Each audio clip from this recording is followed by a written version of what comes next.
Learning point channel में आप सभी का स्वागत है। आज हम क्रिया के बारे में पढ़ेंगे, मतलब वर्ब के बारे में पढ़ेंगे।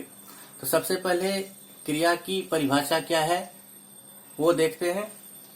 तो क्रिया किसे कहते हैं? तो जिस शब्द से किसी काम का करना या होना प्रकट हो उसे क्रिया कहते हैं। जैसे खाना, पीना, उठना, बैठना आदि होना, ये सारी क्रियाएं हैं। तो क्रिया कैसे बनती है? तो क्रिया जो है अपने मूल रूप धातु से बनती है। तो धातु में ना जोड़ देने से क्रिया बनती है। तो अभी धातु क्या है? तो धातु किसे बोलते हैं? तो जिस मूल शब्द से क्रिया बनती है उसे धातु कहते हैं। जैसे खाना, लिखना, पढ़ना आदि क्रियाएं खा, लिख, पढ़ आदि मूल शब्दों से बनी है, अतः इन्हें धातु कहेंगे। तो मतलब खाना, लिखना, पढ़ना ये जो क्रियाएं हैं इसका मूल शब्द क्या है? तो खाना का खा है, लिखना का लिख है, पढ़ना का पढ़ है, ये मूल शब्द है। और इससे ही जो है क्रियाएं बनी है। तो ये मूल शब्द जो है उसे ही हम धातु कहेंगे, उसे ही धातु कहते हैं। और इसी धातु में ना जोड़ देने से क्रिया बन जाती है। अर्थात धातु क्रियापद के उस अंश को कहते हैं जो किसी क्रिया के प्रायः सभी रूपों में पाई जाती है। उदाहरणार्थ क्या है? जैसे पा धातु है तो इससे मैंने क्रिया बनाया, पाया, पाना, पाता, पाएंगे इत्यादि। उसी तरह देख धातु से देखा, देखते हैं, देखेंगे इत्यादि। चल धातु से चला, चली, चलूं, चलो, चले, चलूंगा, चलेगी, चलेंगे, चलाएंगे इत्यादि। यहाँ चल धातु, यहाँ जो है चल धातु में आ, ई, उ, ओ आदि लगाकर क्रिया के विभिन्न रूप बनाए गए हैं। हिंदी में क्रिया का सामान्य रूप मूल धातु में ना जोड़कर बनाया जाता है। जैसे चल प्लस ना चलना, देख प्लस ना देखना, पढ़ प्लस ना पढ़ना। इस तरह से हिंदी में सामान्य रूप से जो मूल धातु है उसमें ना जोड़कर क्रिया को बनाया जाता है। अभी हम देखते हैं धातु के भेद। तो शब्द निर्माण की दृष्टि से धातु दो प्रकार की होती है। पहला मूल धातु और दूसरा यौगिक धातु। तो मूल धातु किसे कहते हैं? तो मूल धातु स्वतंत्र होता है, यह किसी दूसरे पर आश्रित नहीं होता। जैसे खा, देख, लिख आदि। और दूसरा यौगिक धातु किसी प्रत्यय के योग से बनता है और यह तीन प्रकार के होते हैं, या यह तीन प्रकार से बनता है। यौगिक धातु प्रत्यय के मिलने से या जोड़ने से बनता है और ये तीन प्रकार से बनता है। पहला है धातु में प्रत्यय लगाने से अकर्मक से सकर्मक और प्रेरणार्थक धातु बनता है। दूसरा कई धातुओं को संयुक्त करने से संयुक्त धातु बनता है। और तीसरा संज्ञा या विशेषण से नाम धातु बनता है। अभी हम देखते हैं कि नाम धातु किसे कहते हैं, प्रेरणार्थक धातु किसे कहते हैं। तो नाम धातु जो धातु संज्ञा या विशेषण से बनता है उसे नाम धातु या नाम धातुज क्रिया कहते हैं। जैसे हाथ से हथियाना, गर्म से गरमाना, बात से बतियाना। तो नाम धातु या नाम धातुज, इसे क्रिया भी या धातु दोनों कहते हैं। उसी तरह प्रेरणार्थक धातु या क्रिया, तो जिस क्रिया से इस बात का बोध हो कि कर्ता स्वयं कार्य न कर किसी दूसरे को कार्य करने के लिए प्रेरित करता है, वह प्रेरणार्थक क्रिया या धातु कहलाती है। जैसे लिखना से लिखाना, करना से कराना इत्यादि। अभी प्रेरणार्थक क्रिया के भी दो रूप प्रचलित हैं हमारे हिंदी व्याकरण में। तो पहला है कि पहले में ना लगाते हैं और दूसरे में वाना। ये लगा के प्रेरणार्थक धातु या क्रिया बनाते हैं। जैसे पढ़ना है तो पढ़ाना, पढ़वाना, पहला रूप में ना लगाया तो पढ़ाना और दूसरा वाना लगाया तो पढ़वाना। सोना है सुलाना, सुलवाना। देना है तो दिलाना और बाना लगाए तो दिलवाना। पीना है तो ना लगाए तो पिलाना और वाना लगाए तो पिलवाना। चलना है ना लगाया तो चलाना और वाना लगाया तो चलवाना, तो इत्यादि। इस तरह से नाम धातु और प्रेरणार्थक धातु या क्रिया बनती है। अभी यौगिक क्रिया या धातु दो या दो से अधिक धातुओं आदि दूसरे शब्दों के संयोग से जो क्रिया बनती है उसे यौगिक क्रिया कहते हैं। जैसे रो पड़ना, मार डालना, चल देना, ये यौगिक क्रिया या धातु के उदाहरण हैं। अभी क्रिया के कार्य क्या है, क्रिया से क्या क्या कार्य होता है, तो पहला है वस्तु की गतिशीलता का बोध कराता है क्रिया।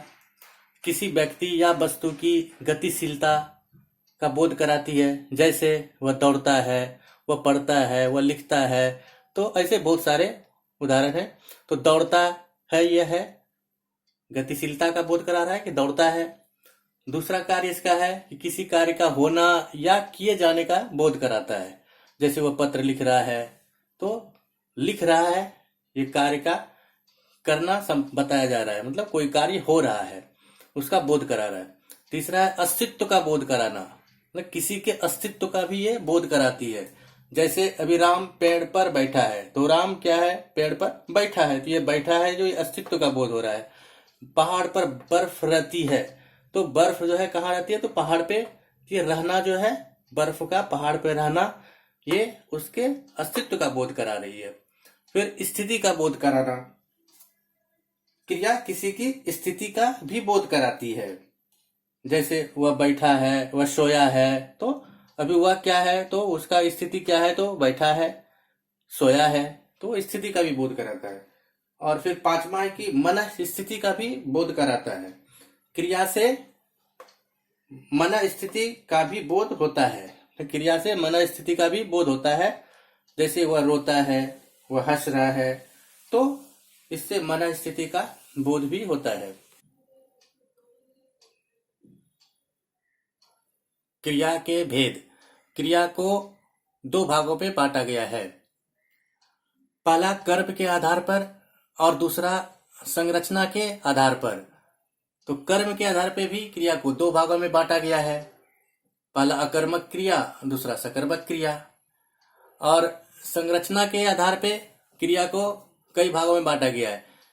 संयुक्त क्रिया, दूसरा सहायक क्रिया, तीसरा द्विकर्मक क्रिया, चौथा प्रेरणार्थक क्रिया, पांचवा पूर्वकालिक क्रिया। अभी ये सारे क्रिया को अलग अलग, हम सारे क्रियाओं को अलग अलग पढ़ते हैं। तो पहला देखते हैं अकर्मक क्रिया। अकर्मक क्रिया किसे कहते हैं, तो जिस क्रिया के साथ कर्म ना रहे, अर्थात जिसकी क्रिया का फल कर्ता पर पड़े, उसे अकर्मक क्रिया कहते हैं। जैसे राम हंसता है, तो यहाँ पर राम हंस रहा है, इसमें क्रिया का इफेक्ट जो है, प्रभाव जो है, असर जो है, वो डायरेक्ट राम के ऊपर पड़ रहा है। तो यहाँ पर हंसना जो था या हंसता है, वो अकर्मक क्रिया है, जिसका फल डायरेक्ट कर्ता के ऊपर, मतलब राम के ऊपर पड़ रहा है। तो हंसना हो गया यहाँ पर अकर्मक क्रिया। अभी दूसरा है सकर्मक क्रिया। तो जिस क्रिया के साथ कर्म रहता है अथवा उसके रहने की संभावना रहती है, उसे सकर्मक क्रिया कहते हैं। इसमें कार्य का फल कर्म पर पड़ता है। क्रिया को करने वाला तो कर्ता होता ही है, लेकिन उसका क्रिया का फल जो है कर्ता के ऊपर पड़ता नहीं है, बल्कि कर्म के ऊपर पड़ता है,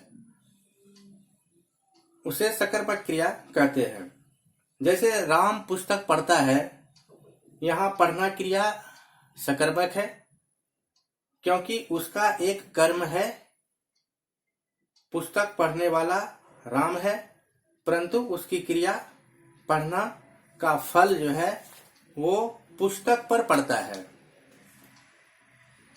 अभी जैसे वह पीता है, मान लीजिए बोला मैंने कि वह पीता है, यहाँ पीना क्रिया सकर्मक है क्योंकि उसके साथ किसी कर्म का प्रयोग न रहने पर भी कर्म की संभावना है। पीता है के पहले कर्म के रूप में जल या दूध शब्द रखा जा सकता है। तो इसके लिए बोला गया है परिभाषा में कि जिस क्रिया के साथ कर्म रहता है अथवा उसके रहने की संभावना रहती है, तो नहीं रहने के बाद भी उसमें होने की संभावना है। लेकिन अकर्मक के केस में क्या था? अकर्मक के केस में कि वहां उसके होने की भी संभावना नहीं होती थी। जैसे वहां मैंने बताया था कि राम हंसता है, तो उस वाक्य में हंसना क्रिया अकर्मक थी क्योंकि यहाँ ना तो हंसना का कोई कर्म है और ना उसकी कोई संभावना ही थी। हंसना क्रिया का फल भी राम पर ही पड़ता था, कर्ता पर ही पड़ता था, लेकिन यहाँ पर सकर्मक क्रिया है। अभी इसका उदाहरण देखा मैंने कि राम पुस्तक पढ़ता है। अभी दूसरा अगर हम ये लिखते हैं कि वह पीता है, तो दूसरा लिखता हूं वह पीता है,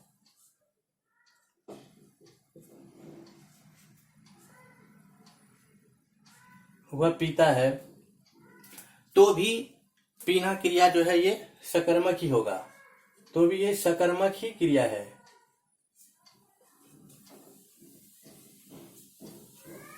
सकर्मक क्रिया ही है क्योंकि उनके साथ किसी कार्य का कर्म का प्रयोग ना होने पर भी कर्म की संभावना है, क्योंकि पीने के पहले कर्म के रूप में जल या दूध शब्द को रखा जा सकता है।